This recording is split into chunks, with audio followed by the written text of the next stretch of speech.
and around about 8:30 in the evening I was in the centre of Bristol helping one of my officers investigate a collision between a bus and a pedestrian. First I knew about the incident on the M5 was a call from the communications room that gave information that a collision had occurred on the M5 near Taunton, that several vehicles had been involved in that collision, and that there were people trapped, vehicles were on fire, and police attendance was required as an immediate response. Good morning, welcome to Breakfast from BBC News with Sally Nugent and Charlie State. Emergency workers continue the recovery operation at the site of Britain's worst motorway crash. It's feared the death toll could rise as more bodies are found. We'll be speaking. When I arrived at that scene, it was a scene of carnage, complete devastation, and there's nothing that I've encountered up to that point that prepared me for dealing with what I found that night. Now, I've been to incidents on the motorways with collisions and people having lost their lives, and I've been to serious collisions elsewhere, but there's nothing that I've dealt with in the past prepared me for the scale of what I found that night. As fire swept through many of the 34 vehicles involved. Members of the public and the emergency services desperately tried to help as cars were engulfed by the intense heat. On the northbound carriageway there were cars and lorries all over the road, and as I'm walking towards, I can see on the southbound carriageway there's people who had quite clearly been taken from those cars on the northbound and put across onto the southbound carriageway, and they were lying in the road, some of them attended by other members of the public, some of them attended by ambulance staff, some of them attended by police officers, and some of them just being left with some quite nasty injuries, but clearly they'd been assessed and there were other people trapped and other people who needing medical attention who were more pressing, who were receiving more attention than they were. The fire was raging at that point. One of the lorries was completely engulfed in flames, and vehicles around that lorry were being consumed by flames as well. And as I walked along the southbound carriageway past that fire, I could feel the heat of it on my face, really, really quite significant temperature of the fire. And as I passed it, an explosion happened, and I looked across to see firefighters running, literally running for cover and diving over the central reservation back onto the southbound carriageway. It was that significant a fire. And bear in mind, by now I was sort of half an hour after the initial call, so that fire had been burning, and that scene had been in live progress for half an hour, and it was still that much of a challenge for the emergency services at the scene. I can only describe what I found, what I saw, as something that you would see in some Hollywood blockbuster movie, almost surreal, and nothing like I've seen before in my police service. Tiger Hotel, please. Go ahead. Yeah, at the moment, anyone coming inside won't be able to get past the scene or anywhere near it. Even the hard shoulder's blocked. Likewise, north. I've got a couple of officers trying to create a two-way traffic on the northbound using lane 1 and hard shoulder. So anyone coming up will be able to access via 25. So far. At the moment, this is still in a recovery phase. There's multiple vehicles still well alight, explosions happening as we speak, casualties strewn in lots of different places, including, looks like over the barrier, into fields either side of the motorway so far. So far. Clearly this is a force-level critical incident. I suggest that ops, senior managers are advised, and probably force gold, if that's not already been done so far. At that point, my role was the same as any other critical incident manager dealing with any other critical incident, that I had to coordinate the police response, but also make sure I was coordinating the response of the ambulance, the fire service, and then any other partner agencies. For example, because it was a motorway, we were dealing with the highways agency in this example. So I very quickly established contact with the ambulance incident commander and the fire incident commander, and we from that point on actually formed a very good working relationship.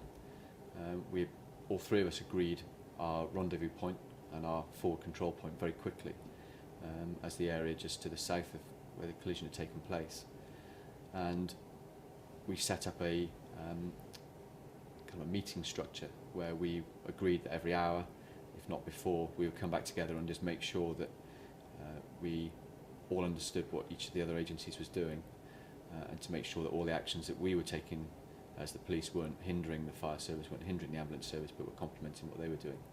Because at that point our primary concern was still saving lives, still getting people out of burning wreckage, and still making sure that everything that could be done to treat those that had really significant injuries was being done, and that we supported, as police, we supported those actions.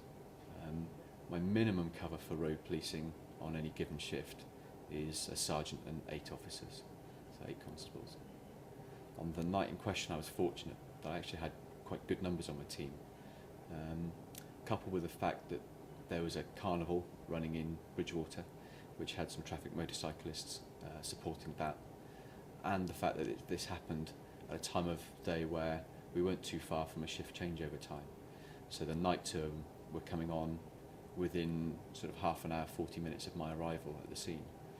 So in effect, including call-out officers, I probably accessed around 30 roads policing officers to support our activity, our immediate actions on the night, probably up until about 4 in the morning. So yeah, at its peak, probably 30 road policing officers were involved. Doing here at around 4 o'clock this morning, vehicle recovery trucks left the scene with much of the wreckage of this accident, those burnt out vehicles on board, covered by tarpaulin. So the investigation here still very, very much ongoing. The police describing the scene of the accident as horrific, and in terms of severity as big as it gets. On that day I was on a late shift, which is start at 2:30, finish at midnight. I finished at 7 o'clock the following morning when I handed over to the day shift. So I finished at the scene around 4 o'clock in the morning, and I handed over to the night shift acting inspector. I then had to drive back to Almondsbury in the fog. So around about 5 o'clock I reached Almondsbury, which is where I'm based. And at that point I knew I'd made a lot of decisions during the night that I knew I needed to record, or I'd forget them. I was too tired at that point to write my full rationale and to accurately record all of those decisions, but I wanted to get them onto paper before I forgot them. So I spent the next 2 hours then writing my decisions. So I made 40 decisions that I could recall at that point, that I wrote out in shorthand as an aid memoir for me to write them up in fuller notes the following night when I came back on a night shift. I was really fortunate that one of the people caught up in the southbound tailback was an off-duty chief inspector who has a roads policing background. So within probably half an hour of my arrival at the scene, that person, that chief inspector, had worked out that there was something significant happening. Had uniform in the boot of his car and had come to join me, put the uniform on and come to join me at the scene. And he was really, really supportive and really vital to me, because the demands on me in terms of the decisions I had to make, the liaison with other emergency services, the controlling the actions of my staff, as well as providing information back to our Force Silver Suite which had been established, meant that I couldn't hope to do all of those things.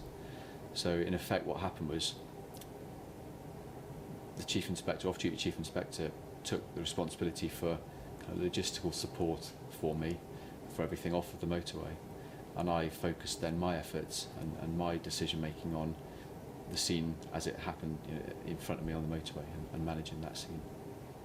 And around about 1:30 in the morning on the night, our chief constable attended, and while couldn't do anything directly to support us, just presence and coming and speaking to the officers involved and the other emergency services was actually quite well appreciated.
it's really important that the motorways are policed. I know, I'm aware that the accident rates on motorways are such that they are one of our safest roads, but the potential when an accident such as this happens, which could be triggered by a really small set of events, and in this instance, you know, the fog clearly would have contributed to that collision, and fog on our motorways is a common occurrence. So while we wouldn't want this to happen again, and we hope it never does happen again, the potential for it to happen exists all the time. The only officers that routinely police our motorways are roads policing officers, and without their presence, their visible presence on our motorway network, then quite clearly driver behaviour will deteriorate, making incidents like the one I dealt with on the 4th of November potentially more common, and the consequences of those incidents when they do happen then potentially more serious. So policing the motorways and having a visible presence on the motorways for me is vitally important.